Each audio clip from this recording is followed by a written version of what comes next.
Hi, I'm Dr. Shiller, and this video is meant to give you a basic idea of who I am and how I might be able to help you so you can decide whether or not you want to schedule a visit. So I finished my formal medical training in 2000, and since then I've been working with lots of people who have problems that conventional medicine can't quite fix. People who are continuing to suffer, sometimes getting worse from chronic illness and chronic pain. Um, And so that's what I've learned to do by developing a way of practicing integrative medicine that integrates conventional medicine and natural healing. So I just want to give you a kind of a brief overview about that so you can see if it appeals to you. I grew up in a small town. My father was like a country doctor with a black bag in the back of his car and drove around with us, sometimes with him, going to see people doing house calls besides seeing people in his practice. So I've kind of been steeped in this culture of medicine and healing for a long, long time. And when I went to medical school, I was already interested in a more holistic approach. I think I was just a different kind of personality. I studied and trained in internal medicine and physical medicine and rehabilitation. Internal medicine is general medicine for adults, as you probably know. PM&R, or physiatry, is really about helping people who've had various kinds of chronic or catastrophic illnesses or injuries or chronic pain, and working in a multidisciplinary setting with a whole bunch of different specialties to kind of coordinate and help them get their lives back. So it's already a more holistic approach to looking at the different aspects of what it's like to be a human being who's suffering from chronic illness or chronic pain, as opposed to just trying to treat the disease. It's about trying to bring a person back to health.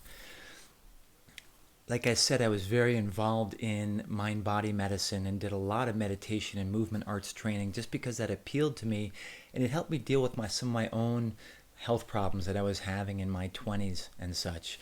And I got interested in nutrition, and I got interested in energy medicine and other aspects of healing arts. And so that was before and during my formal medical training, and I was kind of chomping at the bit like, hey, there must be a better way to do this. Because what I learned at Duke and Harvard Medical School was, here's how you diagnose the one problem causing the one disease and give that one therapeutic agent that's going to help the person. And if you've, God forbid, have a heart attack or a pneumonia and your blood pressure is falling, or you had multiple trauma, that's exactly what you want. You want a clear, focused, name the problem and fix the worst problem so the person doesn't die. But then the healing process is always much more complex than that. And so I found myself seeing applications for the things I'd learned in mind-body healing and movement arts and nutritional medicine. And so as I progressed, and over the course of my career, I've seen about more than 40,000 patients, I would estimate. I've learned to kind of put those things together, and was delighted to discover in recent years a whole community of integrative and functional medicine providers who are looking more holistically at the whole person. So I want to speak a little bit about that and what distinguishes that functional integrative approach from conventional medicine. So I'm going to share a few images just to kind of give some pictorial description of what I'm talking about here. So one of the key things that modern science is starting to show us, which hasn't really gotten into most medical offices, is that a lot of chronic illnesses share underlying biological imbalances. So you see on this list, chronic pain, fibromyalgia, abdominal discomfort, IBS, fatigue, depression, anxiety, migraine, headache, neurodegenerative diseases, cardiac disease, diabetes, autoimmune disease. A lot of these things share underlying physiologic imbalances that are actually treatable and correctable. But rather than looking at the common underlying imbalances and treating them to kind of move the person towards health, what ends up happening is each symptom gets treated as a different disease, and then what you have is your person's on 7 or 10 or 13 medications, as opposed to looking at the underlying interacting factors. So what are those factors? One of the things that's shown up in the recent past 20 years or so is this whole notion of the gut-brain immune axis. So this is just a cartoon. Don't worry about the real details. This is your brain. This is your gastrointestinal tract. This is the inside, which shows all these bacteria and other things living in there, various proteins and molecules, and then all these immune messenger molecules and immune cells surrounding the gut. And that is a complex system. And everything's talking to everything else.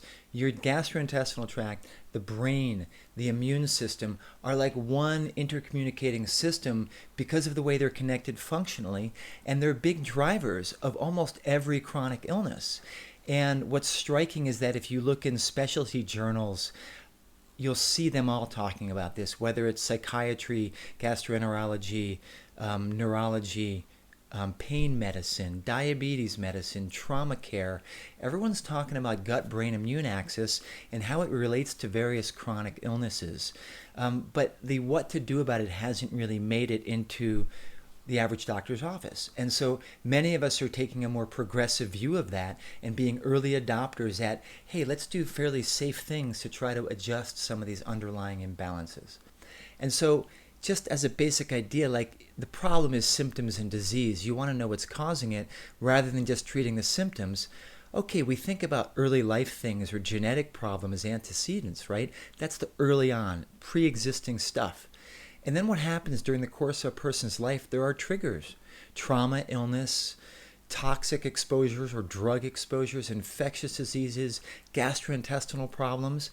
And that shifts the biology, and that can start generating symptoms and diseases, but it also can drive these mediators, these ongoing underlying biological imbalances like inflammation, infection, sensitization of nerves, changes in cellular energy, hormonal changes, immune changes, ongoing stress, nutritional deficiencies.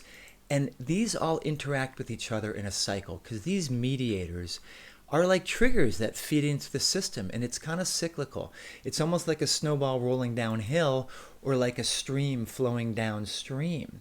And what we try to do in an integrative approach is dig deep into those various problems, into those underlying biological imbalances, and see what we can reverse. Because we want to get that stream going backwards. We want to gradually unwind those relationships that contribute to the development of chronic illness and chronic symptoms.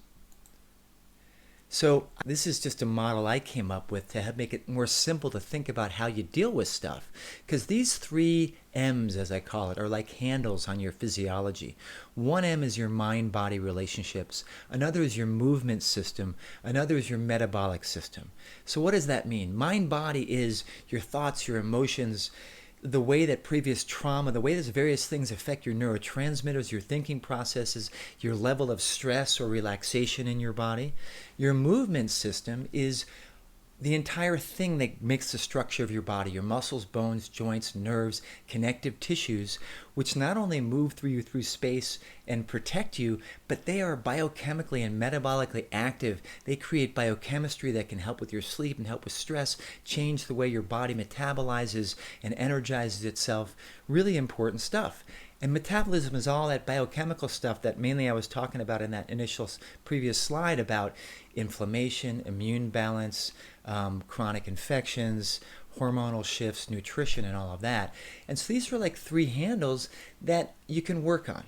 So how does it work? When someone comes to see me, we spend about 90 minutes initially getting to know each other. And that initial 90 minutes, I'm taking a deep dive into this whole system, understanding what that person's genetic and early life experience is like, what triggers may have come along, and what are the mediators, what are the ongoing biological imbalances that can be feeding together to create this disease process. So we sit down, we do a deep dive, we talk about those things. I check all the lab studies. And then we think, what's the priority initially? And we do some initial interventions. And so there's a few different things that fit into these broad categories. You know, the mind-body interventions are things like mindfulness training, emotional healing, just spending time in nature, prayer, self-reflection, meditation, relaxation, better social connections and community. And then movement. You know, there are things called mindful movement, whether it's Pilates or Feldenkrais or yoga or Tai Chi or Qigong, that combine relaxation and movement re-education for those people who can't get into a gym and right away do aerobic exercise or more physical demanding exercise. And then physical hands-on treatments, whether it's done by somebody like a physical therapist or even acupuncture or massage or chiropractic. These are ways of shifting physiology. And then the metabolism, we address medications, diet, nutrients, detoxifications, a variety of different interventions. And the whole idea is not to apply some sort of protocol that everyone gets, but to get to know you and see who you are and what your preferences are, to understand what your underlying individual physiology and your triggers and the various things that might have brought on the disease processes, so we can see how to work with your system to bring it towards healing. So we do this deep dive, we get a whole bunch of information, we start with a few interventions that you can start getting going, whether it's working on improved sleep or more exercise or simplifying medications or improving diet, whatever's right for you in conversation that we figure out together. And then we typically order some more tests, and those could be labs through LabCorp or whatever typical lab place you get your labs, or they could be functional labs, which are a little bit more subtle and sophisticated.